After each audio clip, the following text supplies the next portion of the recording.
Okay, good evening. Good evening to our audience today. I'd like to welcome everybody to today's webinar. My name is Sharon Mazia. I will be moderating today's session on a very important topic that we have, that is the bridging of the skills gap in this country. I'm not alone. I would like to find it in order to welcome, as part of today, welcome ESHEC, the Eswatini Higher Education Council, which has conducted this study, and also Taiwan Technical Mission, who have collaborated to implement the National Labour Market Skills Project. So I'd just like to acknowledge these key players, ESEPARC, ESHEC, and also Taiwan Technical Mission, who have been very instrumental in putting together this very important report for the benefit of all of us as a country, which is going to really help us pave the way forward for the Kingdom of Eswatini. I am here in my capacity as the president of the Institute of People Management, and I'd like to invite all of you to please feel free to interact. At the end of the session, everybody will be given an opportunity to participate and ask questions and give those comments. So that being said, distinguished guests, all stakeholders who are here, who've joined us virtually, a very good evening. If you are in the southern part of Southern Africa, and if you are way overseas, perhaps it's good morning to you wherever you are, or even good afternoon. But wherever you are in the world, we're happy that you could take this time to join this conversation, which we're hoping will be very empowering and will contribute to national progress. Now, as you know, Eswatini, like many other nations, we face a critical challenge, and that is the growing disconnect between the skills that our youth possesses and the demands of the job market. This gap that has been identified has got real consequences, from youth unemployment to underperformance in the different industries that end up stalling economic growth. So without saying too much, I would like to introduce our partners today, Dr. Emmanuel Howe from ESHEC, and also Dr. Thabo Satolo, who will be here with us, unpacking this report, this very important report, who are the experts behind this study, who have been working hand in hand with ESEPARC to bring this report to us. So without wasting too much time, let me welcome Dr. Howe and Dr. Thabo Satolo to please allow you to introduce yourselves to the panel, to the people that are listening to us today. Welcome, gentlemen.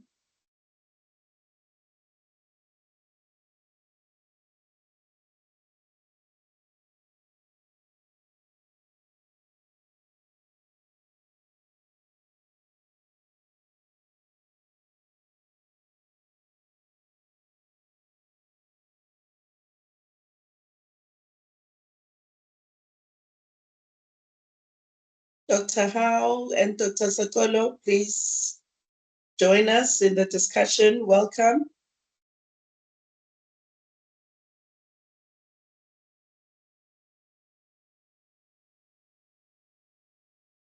Yeah, the team is just trying to unmute them, President.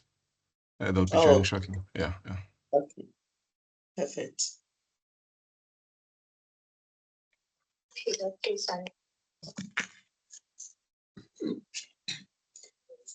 So whilst we're allowing them to join us, they will chip in once they have joined us. I will continue to just give a brief narrative as a background that this study that we're discussing today is not just a report, but it's really a mirror that reflects the current state of our education and training systems and a compass pointing us towards sustainable solutions. So it's our hope that in today's dialogue and discussions that will be taking place today, they will ignite a shared commitment amongst all of us as stakeholders, as government, as academia, as private sector, as development partners, and also the youth to take a bold, coordinated action towards the recommendations that will come out of this. Dr. Howe, Dr. Satolo. Thank you, Sharon, for the introductions. My name is Emmanuel Howe from ESHEC, Eswatini Higher Education Council. I'm currently the Senior Quality Assurance Officer. For today's presentation, I'm going to use the National Skills Anticipation Report infographic. So please let me know, Sharon, if you can see the presentation, if it's showing. Yes, it is showing. I think everybody can see the presentation. Thank you, Doctor. Thank you once again, Sharon. For me, this is just a summary of the report that the study that was undertaken. As you earlier mentioned, that this is just not a report. It's a very important document that as ESHEC, we would like all the stakeholders to really touch base with this report in terms of addressing skills gap. Now, the study basically aims to look at three principles. Basically, the first one is it was conducted to evaluate the current skills landscape in Eswatini. Now, with the current skills gap, we obviously have the scarce skills, we have the mismatch aspect, and then we have the skills gap. And then the other aspect was also to identify the gaps between the educational outcomes as well as the labor market requirements. So it's between the higher education institutions and also the organizations which hire the graduates. And then finally, it also highlights the forecasting of future skills demands to drive the economic growth. So normally at the end of this report, there's a forecasting table which shows up to the year 2052, the different types of skills which are going to be available within each sector. Now, just to also highlight that Eswatini has one of the highest skills mismatch indices, which is according to ILO of 2020. Additionally, the youth unemployment currently stands at 48.7%, which was a decrease from 58.2% in 2021. And the other aspect that we need to look at as well is the challenges, which is within the skills landscape. We have the limited industrial diversification, we have the slow job creation, and lastly, we have the mismatch between educational outcomes and market needs. Because Dr. Sakolo will also be part of this presentation, he'll also highlight on other aspects that I've missed. Now, the findings that emanated from the study as you look at the second slide, you'll find that when you look at the graph here, under tourism, which is the sector representation, it was at 0.2%. The reason why it was at that level, it's because with tourism, it's a small sector, but it plays a very important role in the country. And then when you look down, you find that the construction and building maintenance, there was a huge representation of the data. And then obviously, if you go to the middle, you find ICT, you find administrative and support service activities, and also the financial and insurance sector. And then the other aspect that the study looked at was the employment of people with disabilities. So here we found that there's the occupational distribution across a range, including managers, including professionals, including clerks, service workers, agricultural workers, domestic workers, and other sectors. So the study also showed the range of employment of people with disabilities. When I move now to the third sector now, this is just going to be a brief summary of each sector. So within each sector, we're going to look at the different challenges that exist. We're also going to look at the future skills that are aligned to each sector. So when we start with agriculture and the agro processing sector, we found that the challenges that were identified was there was a limited professionalism and specialist workers in the sector, because many of the jobs are in the elementary positions. Now, just to briefly explain, what do we mean by elementary positions? Those are the type of skills which involve a repetition task. So, for example, if you look at the agricultural sector, you'll find that one particular person does a certain task repetitively. So those fall under elementary positions. That's why when you look at the future skills, you'll find that this study revealed that there's a need for more geographic information system officers. There's a need for more renewable energy engineers, machine learning engineers, quality control analysts. So you'll find that with these future skills, they'll then assist in addressing the mismatch, the skills gap, and also misalignment.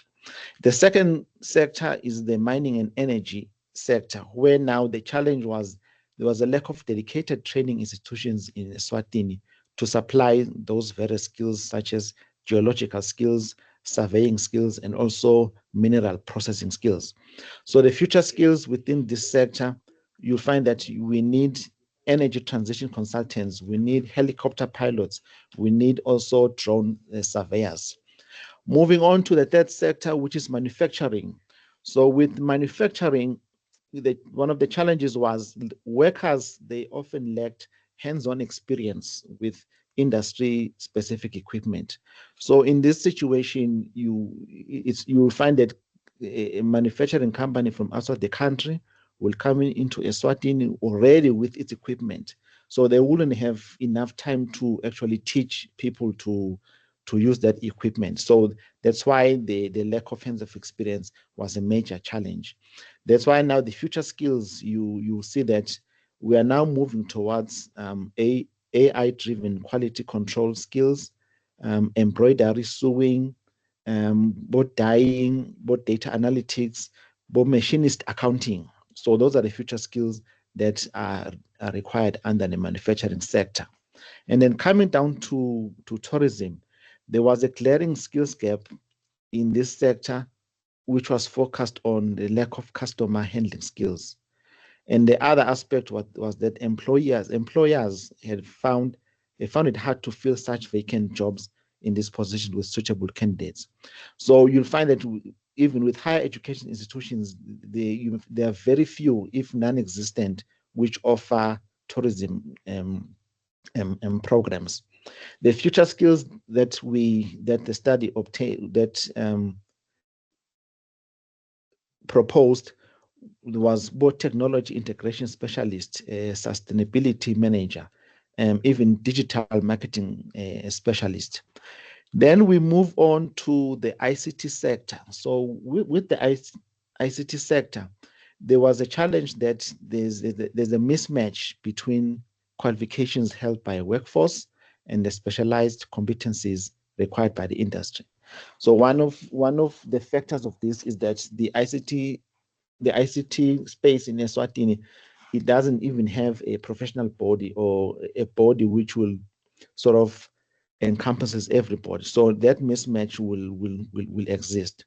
So with future skills that are aligned with this sector, you'll find that there's a need for software development. There's a need for data analytics. With data analytics, because now data is everywhere, you'll find that there's a need for networking and cybersecurity skills. The next sector is the wholesale and retail sector. So with this one of the challenges that was highlighted was that most of the workers in the sector are doing jobs that are unrelated to their field of study. So even with this one, you'll find that students who will graduate while they're looking for jobs, such opportunities will come up within the wholesale and retail sector. So even if they are employed, they will do jobs or they'll be handed out tasks which are not related to what they graduated for. Hence the unrelated to their field of study. So the future skills there, which are quite a lot, you'll find that with the wholesale, you'll need people such as pharmacy policy advisors. You will need people such as telepharmacists, hydraulic fitters, and also quality assurance officers, as well as sustainability specialists. Under the finance and insurance sector, this industry demands advanced financial skills, which is a result to the rapid digitalization and regulatory complexities. So with this sector, you find that there's often a scarce skill aspect within it because of those regulatory complexities. And then with the future skills, there's a need for data analyst specialists. And I'm sure you've realized that with data analysts, even the other sectors, they do mention the need for data analyst specialists. There's a need for financial modeling people. There's a need for risk management and fraud prevention specialists. Coming to the last two, which is the professional, scientific, and technical activities. So within this sector, employees were found to be lacking crucial industry relevant technical and practical skills. So the future skills, as you can see here, data analytics is also coming up again.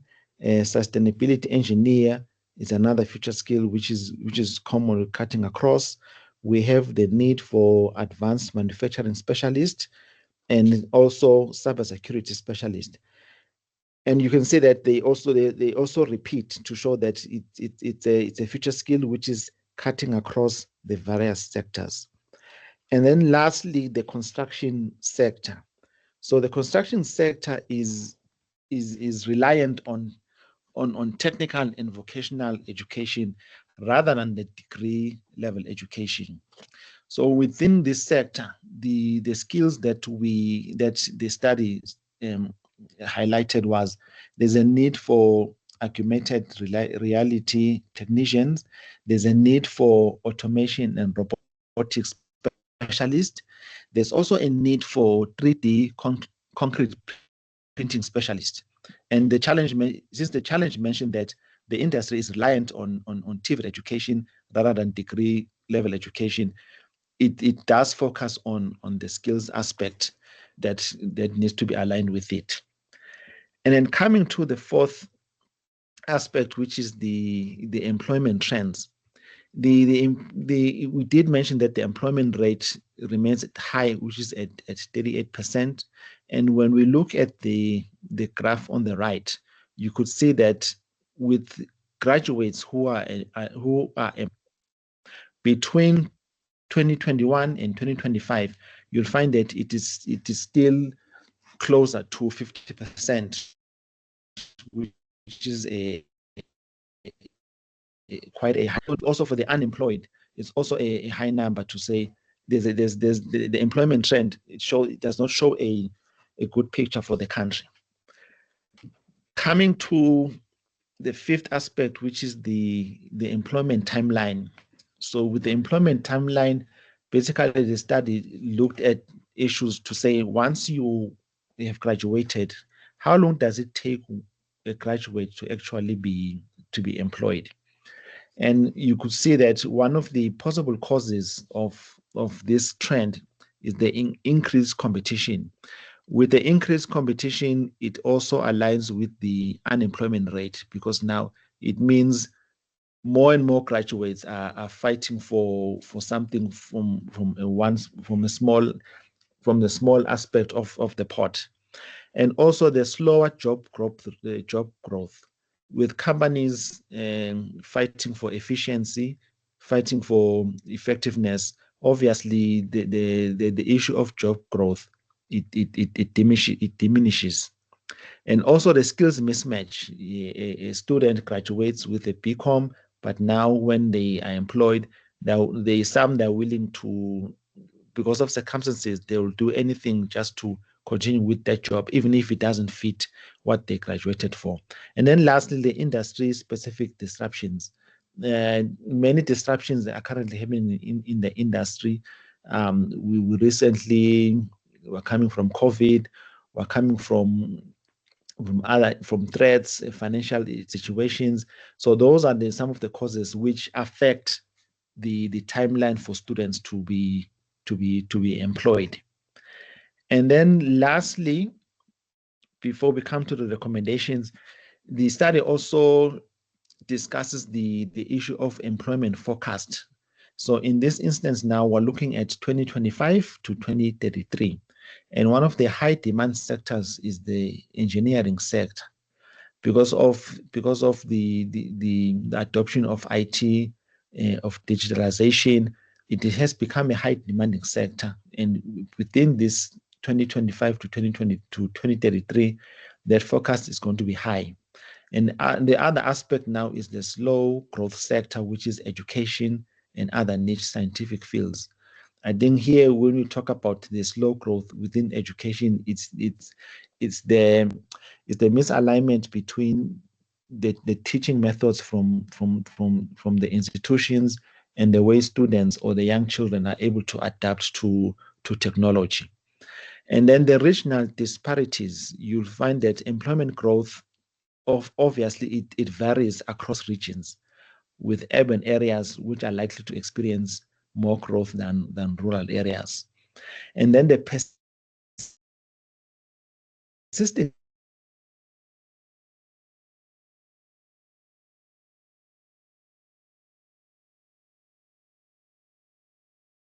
I'm not sure if we're challenge issues losing and you there. inadequate job creation.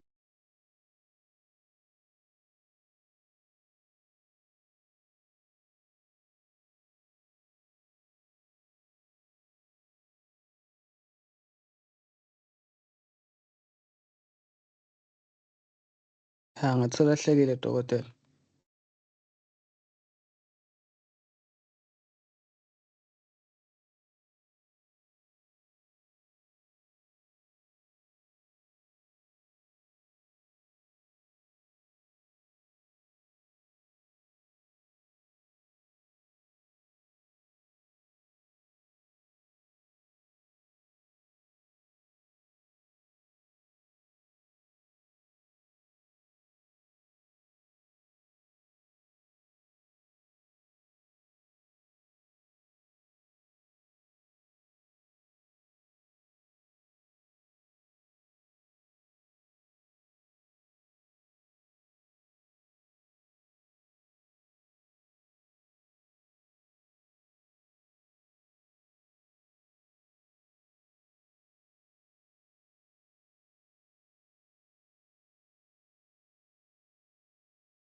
Hold on, I think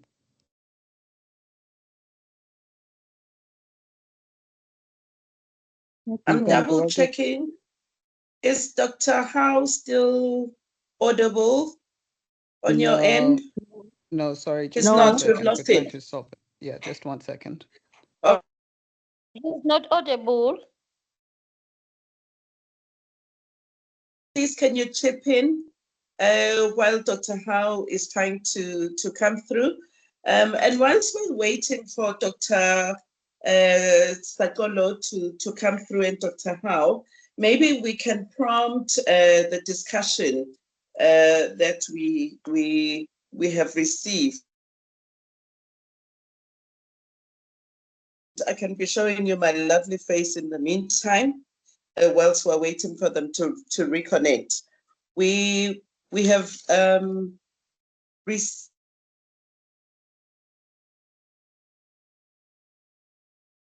a very concerning figure which has been confirmed by the International Labour Organization, that Eswatini has one of the highest, the world's highest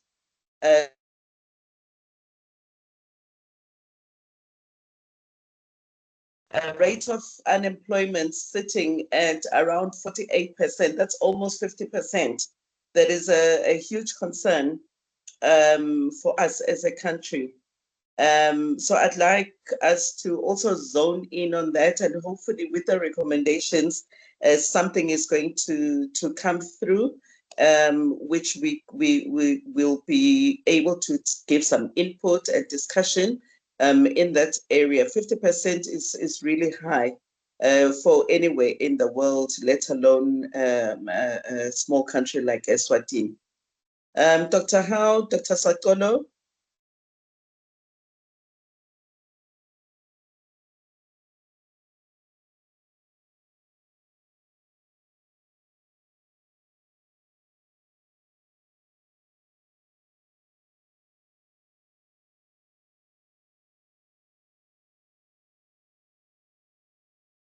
All right. It seems like we're still having a challenge with them joining us whilst they're still trying to join us. I would like to probe this discussion.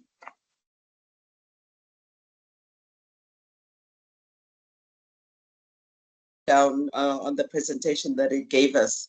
From the presentation, it is clear that the construction and building and maintenance sector was quite participative, with a 30% of their participation, followed by retail and the FMCG space, and the rest of the sectors following through. I think a concern that I'm picking up is on the agricultural side, that it seems like a lot of the jobs are in the elementary positions, if I got him clearly. And we have very limited professionals or specialists in the agriculture sector, and yet this is a very important sector. I mean, we can never go wrong. It's not rocket science that you always need agriculture, but it looks,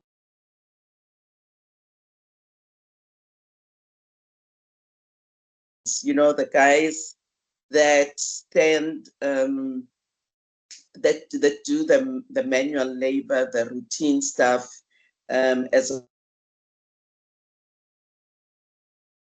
also in manufacturing. There's very limited research and development, according to Dr. Howe.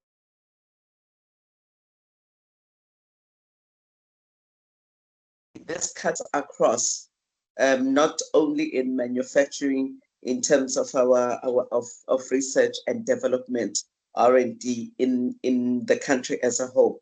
But let me stop there and just check if Dr. Howe and Dr. Sakolo, are we getting you? Yeah, there are also hands up, some hands up. President, if you can just check your dashboard. A couple of people with their hands Okay. up. Yeah. Okay, perfect. Let me check the dashboard. I think you had Oh, yes. Tembamuzi, and then where's Tembamuzi? Maybe he can go first before I go. Tembo Mose, please. Hello.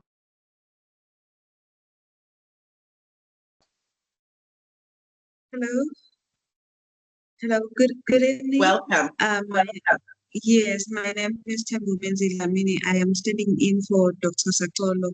Yes, Dr. Sharon, you are right, and I have a few slides which I think I have to present on the other sectors which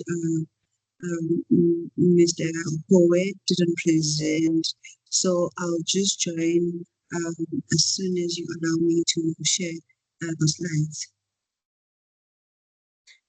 Please go ahead and share. Thank you. Thank you for coming through.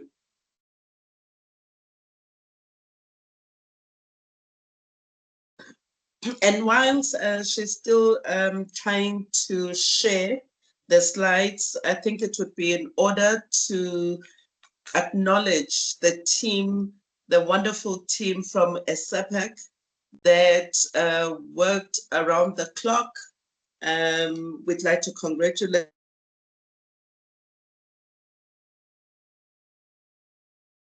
also the team that worked around the clock to ensure that we have this wonderful report together with ESHEC, where they worked in collaboration.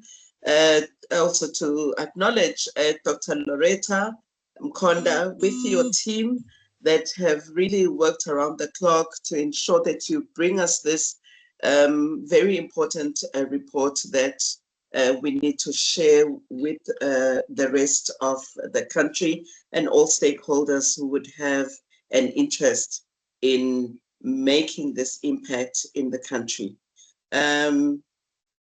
Ngozi, when you are ready, I'm not seeing your document, or are you going to be speaking through it? Can you see it? For me, the side it says it's sharing. Please confirm if you see it, colleagues. Please unshare and share again.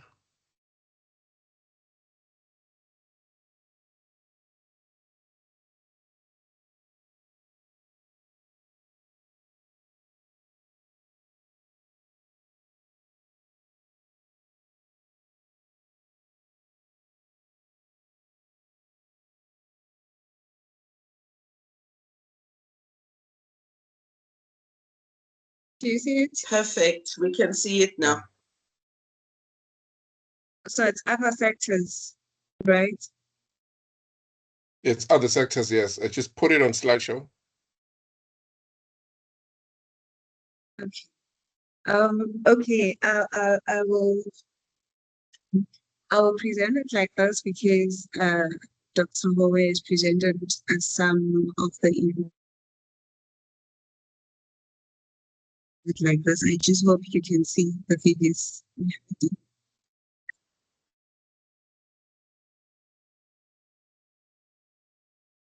Okay, so when we look at other sectors like the administrative and support service sectors, we can see that a majority or the average age group in the sector is between 36 and 40 years old. But in all of those, the average age group hired in all of the sectors is 36 to 40 years.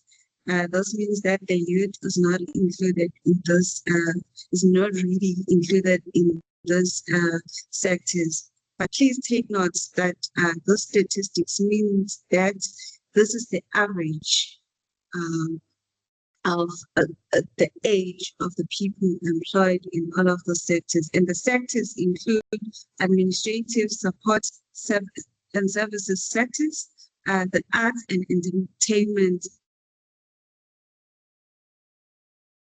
Surprised because you'd expect to have more youth employed in the sector. And also we see in the hairdressing salon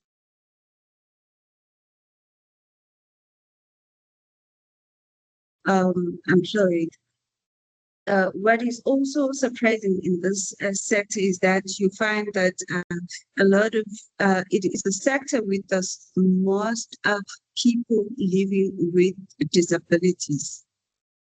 But when we look at gender statistics, we can see that the real estate and activities sector, as well as the administrative and support sectors, it has more males than females in those sectors. And also in the transport and logistics sector, we found that there are more males than females, which is not a surprise because some of those job occupations, they are gender, the transport and logistics. You find that it's a sector that is mostly associated to males than females.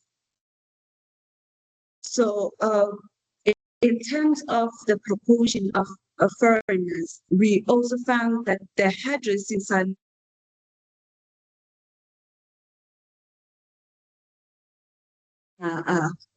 locals.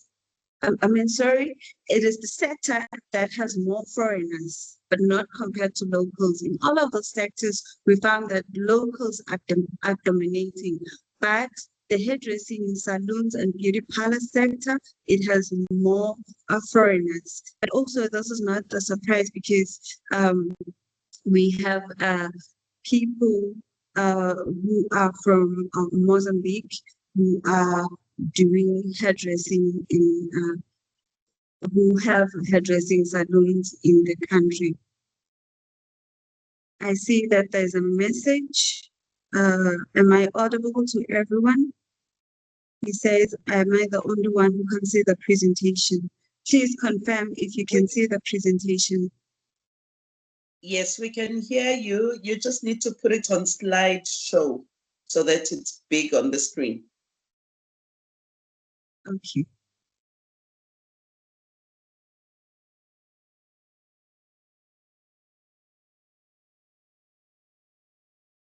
Okay. So in the transport and logistics, which is mostly aviation, we're talking to aviation, we found that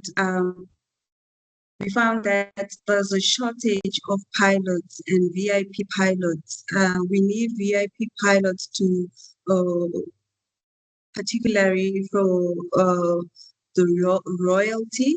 What we found is that we don't have qualified VIP pilots in Eswatini, which is quite expensive for the country because we need to import the skill, and also we lack aircraft maintenance engineers, which is also important for the aviation industry in Eswatini. So there are also emerging skills in the aviation sector that we really think that the industry think is really important for the country.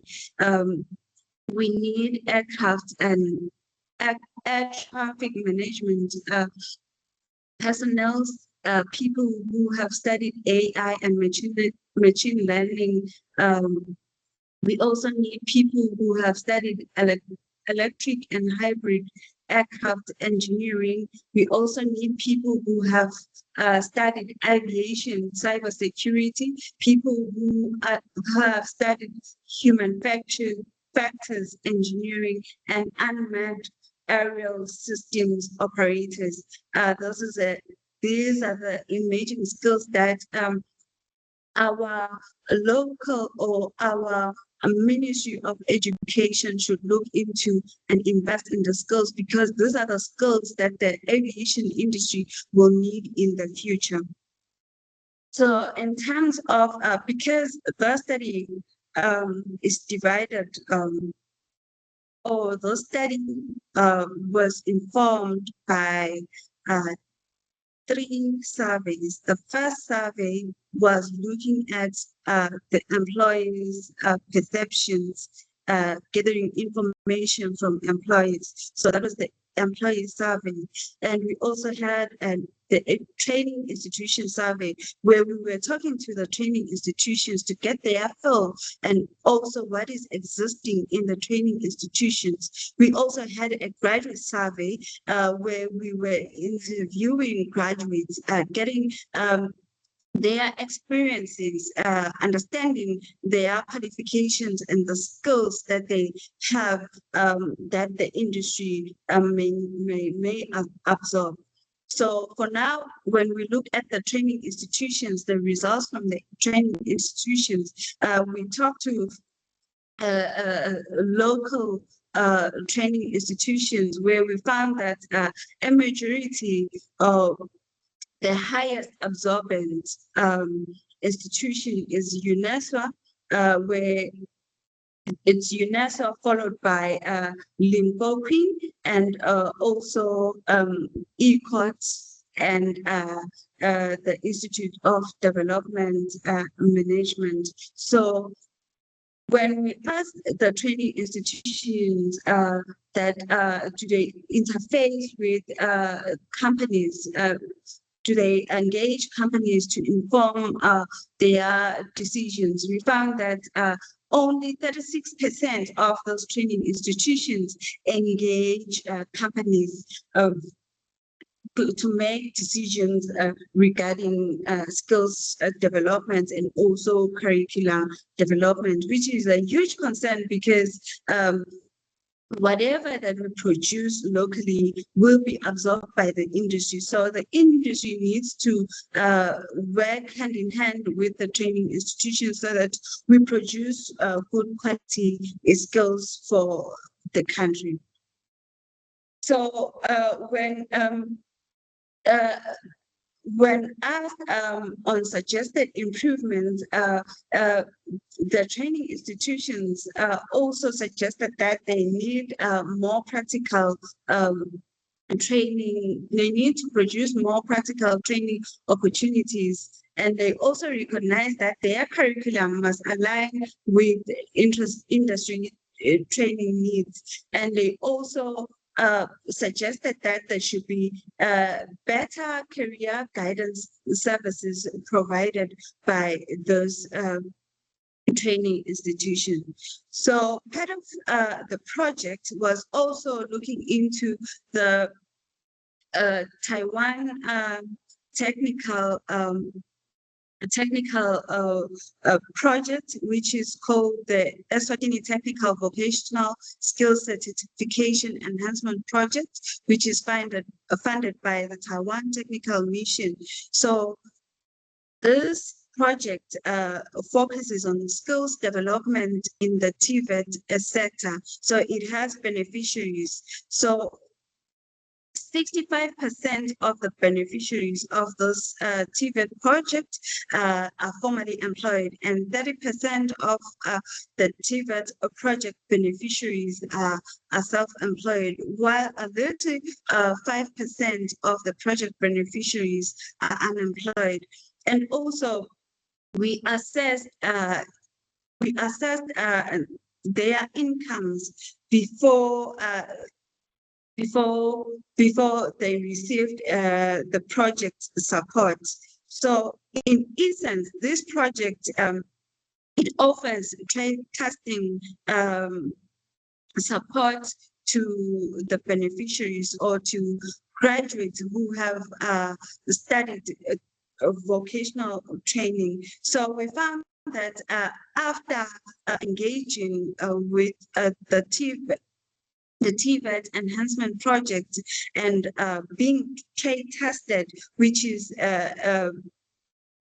part of the deliverables of the project, we found that their incomes, the incomes of the beneficiaries, increased as soon as they received trade testing through the help of the TVET enhancement project. So as you can see, 47.5% of the beneficiaries were earning between 3,000 and 10,000 before trade testing, but after trade testing, we see the number rising up to 61.4%. And also the others who after receiving trade testing, they're earning between 20,000 and 50,000. So the recommendations of the study, including the submissions made by Mr. Howe, are that we need to regularly update the labor market focused and to update and to adapt to changes. We need to also strengthen partnerships between government, industry, education to ensure workforce readiness. We also need to encourage lifelong learning and professional development. We also need to implement targeted policies that support emerging sectors and mitigate job losses in declining industries. And we also need to diversify economic sectors and invest in resilient industries such as the technology and renewable energy, and also implement policies that encourage job growth. We also need to invest in reskilling and upskilling programs to prepare workers for emerging technologies and automation for resistant roles. We need to expand STEM vocational training and create international scholarship programs to develop expertise. This is particularly for all the skills that we cannot produce locally. So we need to have scholarship and ensure that we train our youth in international tertiary institutions that have the right programs. We need to support green skilling and invest in sustainable industries and promote eco-friendly construction and agriculture. And we also need to strengthen domestic industries and create incentives for local businesses and improve the competitiveness of the workforce through digital skills training. I thank you.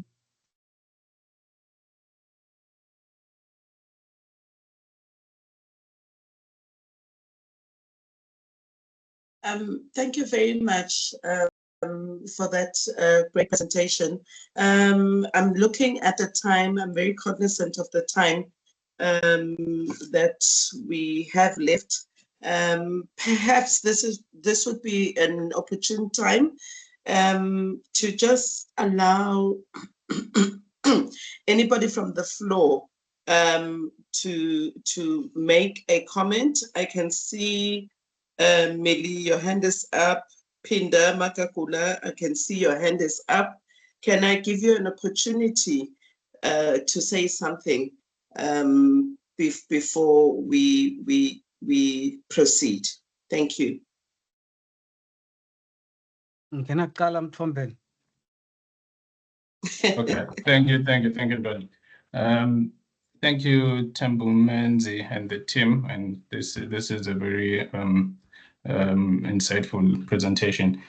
I was just taken by, not even by surprise, but I noted from the challenges section of the presentation, seeing the agriculture challenges that let's now look at agriculture as well as the manufacturing space, and I think it's almost common knowledge that as a country we're not so strong in production skills, which I believe there's a strong link to economic development.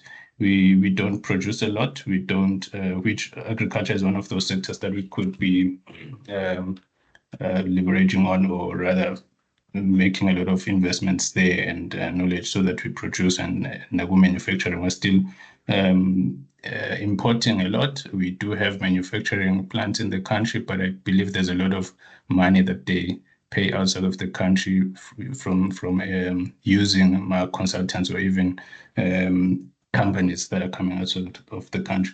And then when you're looking at the TVET section, or in our institutions, in the presentation of the slide that was talking to institutions, it means when we engage with the ministry, do we see a lot of intention maybe to improve our production skills or education from the education side specifically, from the TVET curricula, and investing a lot. And I think I do see that we might have a lot of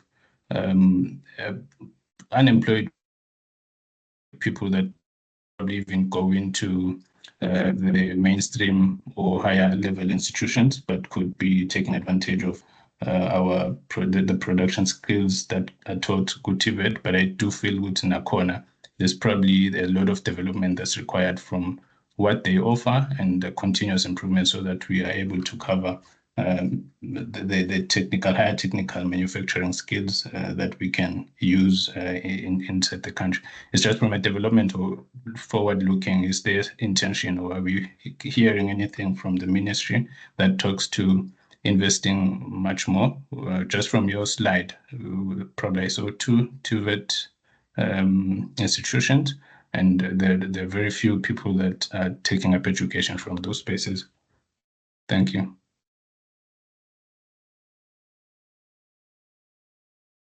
Ngena sikhanzisa ngaze ngangena mina bese yagoqoda le ntsaba. Ngena lapho nowethu.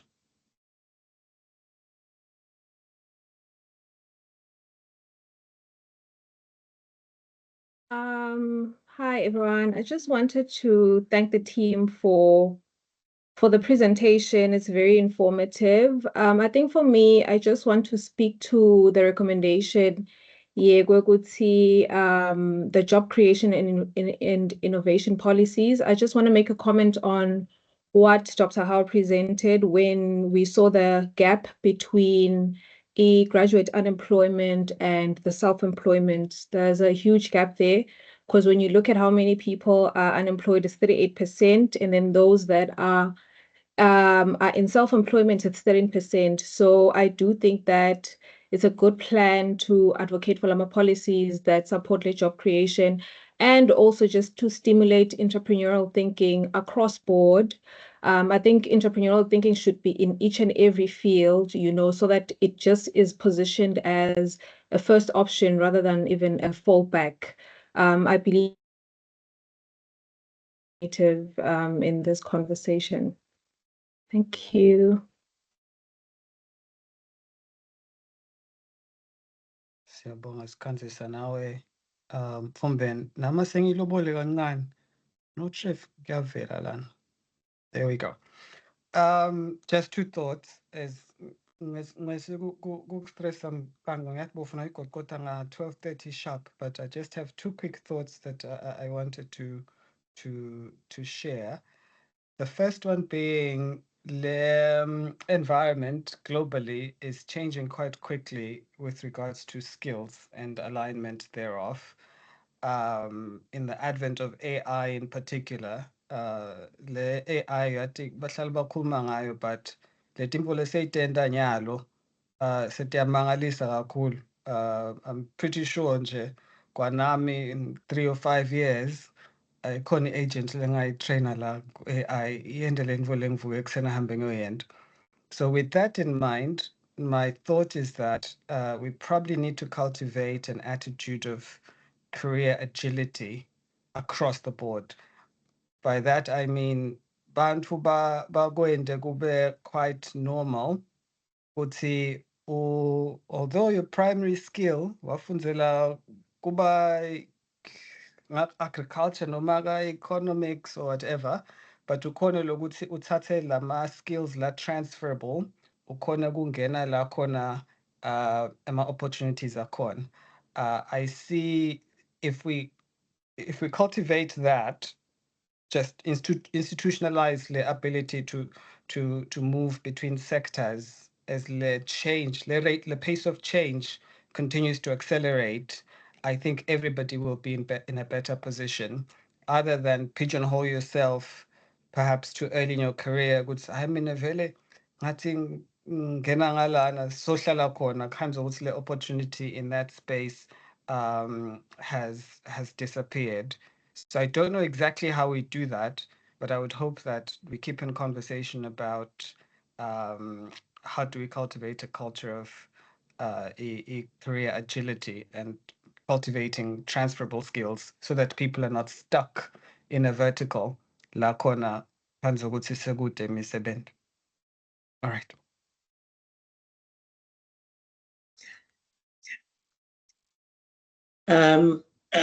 Thank you very much. Thank you very much. I think we can allow any other questions and comments.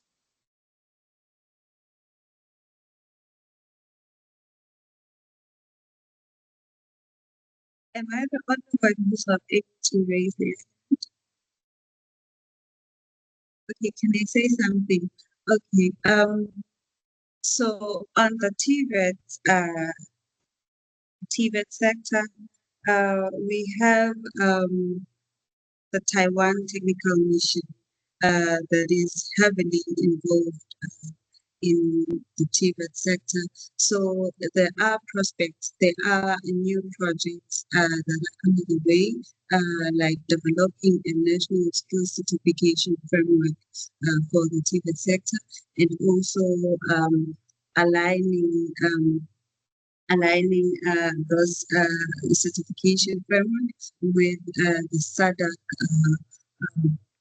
qualifications framework to ensure regional recognition of Eswatini's TVET qualifications. So there is something that the government is doing with regards to TVET, but we also need to emphasize on awareness and sensitization to say that the youth, you can capitalize or you can study, do TVET courses so that you can be self-employed and not look for the white collar jobs, because the turnaround time for employment is not really impressing, because on average we found that it takes 2 years for someone to get a job after completing their studies. Thank you.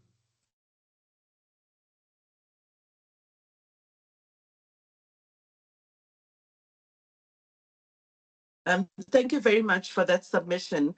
I think you are, Ndwandwe, you spoke on a very important point here. Let us address the issue of policies.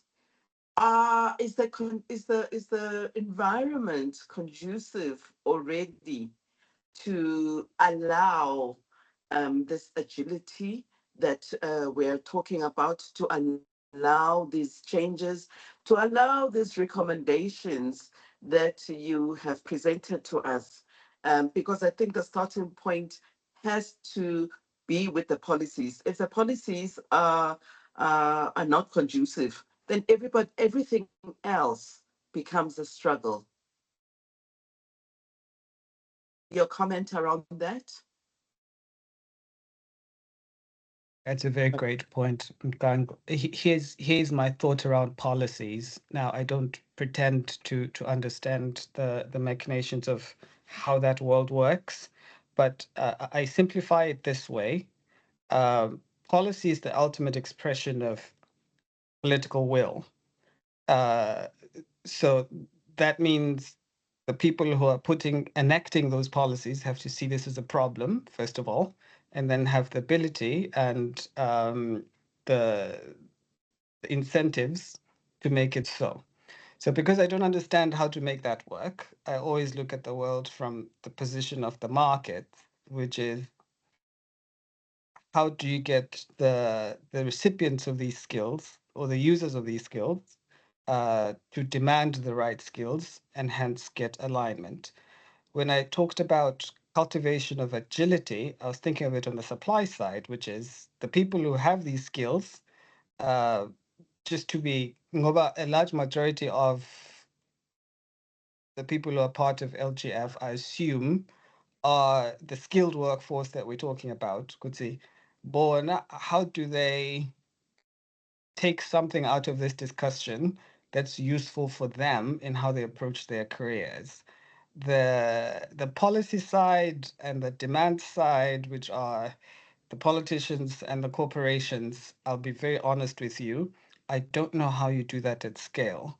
But I think getting the people who are the providers of these skills to think more intelligently about how they deploy themselves in light of that complexity is sort of the empowerment angle I was coming from. But I think you raise a very great question about how does policy factor into this? I think somebody in the chat had even just bluntly asked if the Ministry of Education is aware of this report, etc. So I agree that's an important part of it. I just don't pretend to understand how that works. Dr. Thabo Saxolo has a hand up. Moderator. Dr. Saxolo, please go ahead. Thank you, moderator, and good afternoon. Sorry, I couldn't carry the presentation as planned. Flu stood in my way, but my colleague made that presentation. So, but I wanted to make a couple of comments. I can start from the last one, which the moderator raised about the policy environment, whether it's conducive or not. Without implying that all is well in that space, but I would say there are more pressing issues than just the enabling environment. You might find that the policies are there, but where we lack in an almost acute manner, it's the implementation.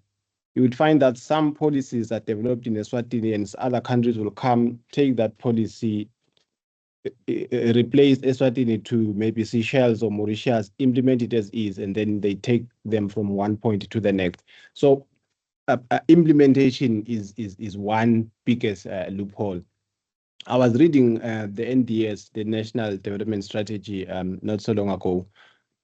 The problems that were earmarked and the solutions that were suggested in 1997, they were as relevant then as they were last year when I read it, and they are still relevant even now, and the problems are still persisting. So it told me that it's a matter of implementing more than developing the policies. Yes, we can still improve on the policy on the policy space, but if we can also tighten the bolts of implementation. And then the other bit raised Mr. Ndwandwe around the AI, that is very, very, very important. Such that in previous documents and even in this one, I'm sure we've highlighted the need for upskilling and reskilling, because if you have a skill in a very shifting environment, AI is literally shifting the ground under our feet. So we need to upskill, reskill. Holding on to one skill forever, you might see yourself not cutting in the near future. And then there is also the issue of self-employment. That's a long that's a big one, because there's a stigma against that is attached to self-employment, and which also goes with TVET. There is a lot that we need to do in that space, because all of us in this platform, instinctively, when somebody says they are going to do TVET, it might be like, oh, okay, they are doing it as a fallback position and or as something. So there is a need to take a very deliberate journey to alter my mindsets against or towards firstly TVET. Self-employment as a backup, as nowhere to as mentioned, be fallback position. So that will take a long a journey, but the sooner we start, the better. Lastly, on the TVET part, government is developing skills human. It's a human development master plan, which will then detail how the different skills that we need in the horizon can be developed. We are always confronted with the fact that our market is very small, so it doesn't warrant some universities which are developing a fully fledged program for that. But there is a way around that, and we've seen other universities for the programs which have limited demand. they will stagger the intake, maybe once in every 3 years. They even take very limited candidates, maybe 3 or 4 into that cohort. And if it's really scarce, they will not even employ lecturers for that particular. They will have lecturers on exchange from other universities just for that particular semester, pay them, and once they are done with that, they go back to their university. So there's a lot that can be done to get around the issue of our small economy, low demand for some of the critical skills, but we do need to figure out a way how we can train and have those skills locally. Thank you, Program Director. Thank you very much, Dr. Satolo. I think that's very insightful.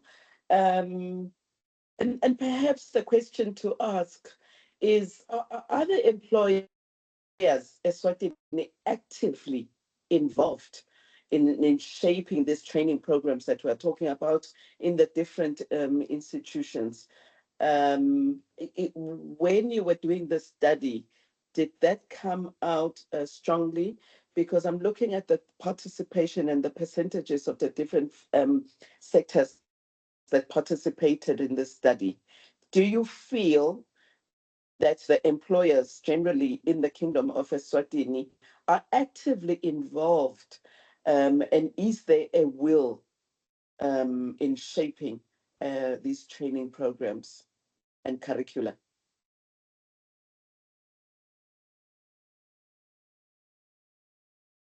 I would say will 100%. Will 100%. The will is there. Private sector is really, really willing to collaborate with training institutions to the extent that some they are willing to support using their own resources. But when it comes to now the actual involvement, there is still a lot of room for improvement. Our training institutions, they cite several limitations, including resources, lack of financial resources to engage with these private sector entities in terms of the consultations and all the other things that needs to be done. There is one institution that I've seen to be seen to be doing a good job in that space of engaging private sector, trying to make sure, even conducting tracer surveys and understanding where their graduates are, understanding a satisfaction from the employers in terms of the skills that they came with, how much gaps were there as they landed on the job. So there's still a room to improve the participation of private sector, but the willingness from the private sector is there. Okay. That is awesome. Thank you for that contribution. Am I leaving anyone out? I'm cognizant of time. I know I need to wrap up now, but I don't want to leave anyone out with a burning issue. If you really have a burning issue, please raise your hand or just chip in before we call it a wrap.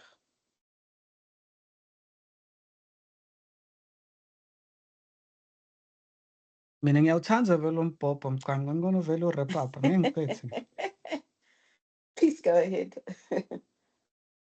No, I liked that the sort of line of thinking around you queried why policy is an issue. And I think Dr. Sakolo was saying something about implementation. I wanted to keep double clicking on that vein to see if the lack of implementation, even when this is recognized as an issue, is a function of not having proper incentives or being incompetent to some degree or not having the right resources. I just want to figure out what exactly is the underlying cause. In the presentation and in the report, they reference structural issues. Now, to me, that sounds like, okay, it's complicated, but maybe it's conversation for another day. I'd like us to wrestle with how do we connect all these dots between policy, industry, and the labor pool and the institutions, the educational institutions to sort of resolve it. So that would be very interesting to me. But Very, very exciting discussion. Thank you to all who contributed. Thank you very much, Mr. Ndwandwe. I would not like to wrap up this session with the feeling that there is an elephant in the room. I'd like us to tackle this issue because I do know that it is something that is being discussed, and Dr. Satono is spot on when he points out the issue of implementation. Now, my take is that as industry players, we each have different roles to play, and we have different strengths and weaknesses. Our role is to be cognizant of that and use that advantage. If it is clear in this platform that we need to step up on certain things, if we're not good at that, then perhaps it would be in order for ESHEC to consider, as part of the recommendations, outside of the academic recommendations, to consider the different cultures. We do have private sector, which has its own strengths, and we also have public sector with its own strengths. Now, if we bring the two together to complement each other, I'm sure we can have something tangible that would take us to the next step, and bring meaningful progress in this country if we leverage on each other's strength, whether it is private or public sector. I think that's the elephant in the room that perhaps is a bit difficult to discuss for obvious reasons that we need to bring meaningful conversations and constructive contributions to these kind of discussions. So I am leaving you with food for thought, that with the recommendations that ESHEC and ESEPARC have worked together in bringing to the fore for our discussion to that. Perhaps what is in the air and what is not written down is how we can leverage on both these sectors' strengths so that we can have a positive outcome of today's discussion. I'm not There's a hand sure up. if anybody would like to comment. Let me give you an opportunity.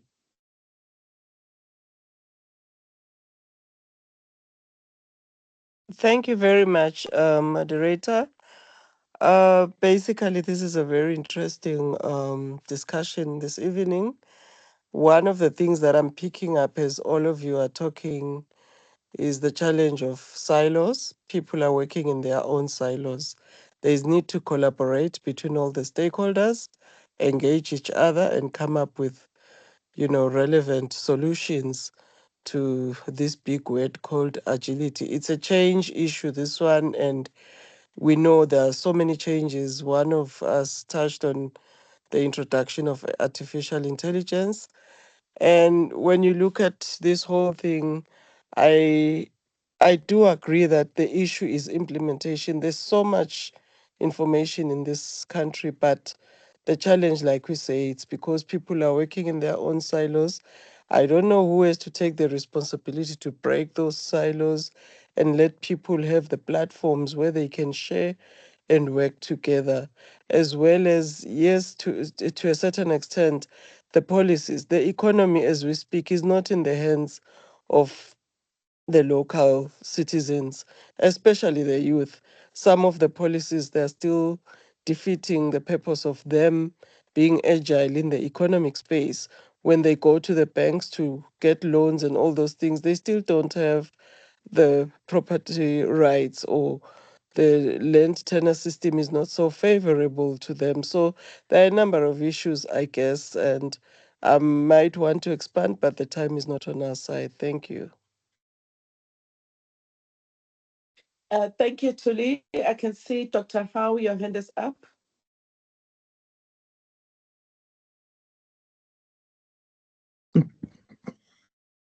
Thank you, Program Director, for that.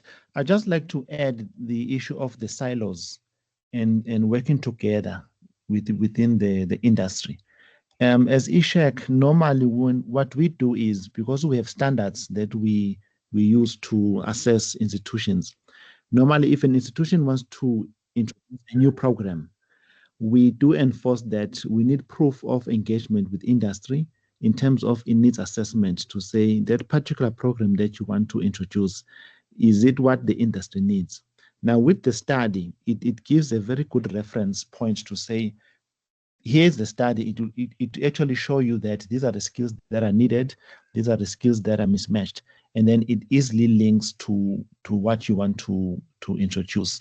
It even goes further to say, if you have a program and it needs to be reviewed after 5 years or after a certain period of time, we really encourage to say, show us evidence that you have really reviewed the program, you got input from the stakeholders, from industry, and most importantly, if the program has links to professional bodies, for example, CIC, we really say, please, we need endorsement from that professional body to say that particular program is needed by the country. So I think these are some of the ways that we are currently working together with industry to break those silos, to introduce that career agility aspect, but most importantly, to make sure that the programs are what the industry needs in the country. Thank you.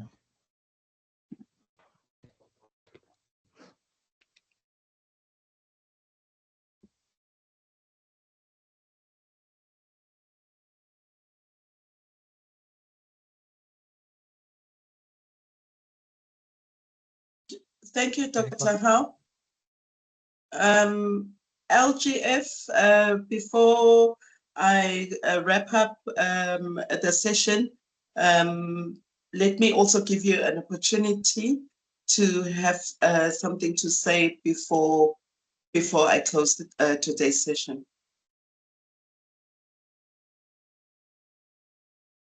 So thank you, moderator. Maximum Konza on behalf of LGF.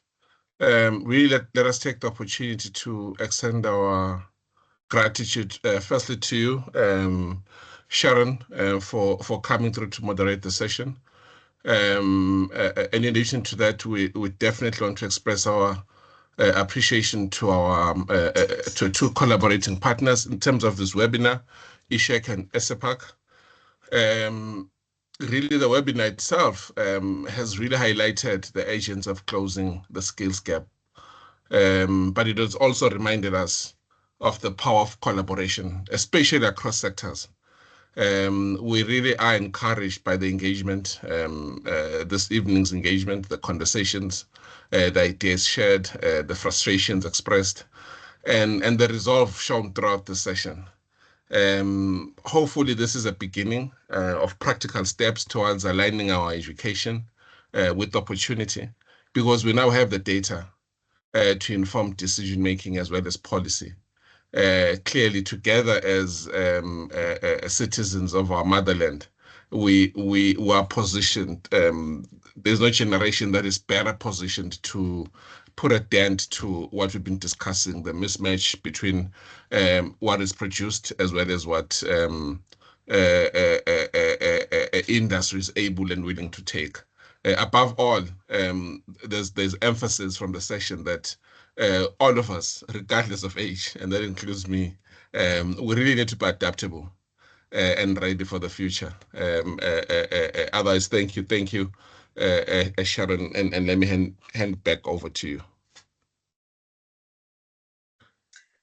Thank you very much, Max, and I'd like to thank everybody for participating in this very important session. These are critical conversations that need to be ongoing. So we are hoping that ESHEC is going to bring us together around the table so that we can take this conversation further. So as I wrap up, I'd like to thank the audience that has been with us from 5:30 this evening. They're still here. I'd like to thank Dr. Satolo and your team at ESEPARC that worked tirelessly to ensure that we get this great report.